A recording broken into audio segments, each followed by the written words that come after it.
இதுதான் நாகரிக வளர்ச்சியா?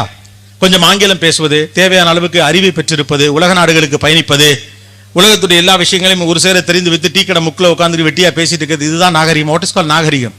நாகரிகம் என்பது என்ன? Very simple. குறைப்பிரசவத்தோடு பிறந்த மனிதன் என்றைக்கு கருணையோடு வாழுகிறானோ அவனே வாழ்வில் நிறை பிரசவம். அவ்வளவு மட்டும்தான். மனுஷ குறப்பிரசவம் தான். அவன் எங்க தன்னை முழுமையடைய வச்சுக்கிறான்? எப்பொழுது கருணை அதிகரிக்கிறதோ அப்பொழுது இயல்பாகவே நாகரிகம் அதிகரிக்கிறது.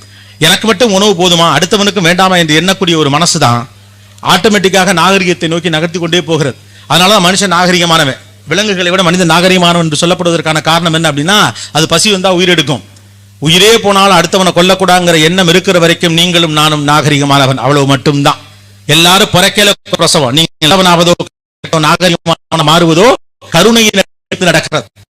மனுஷன்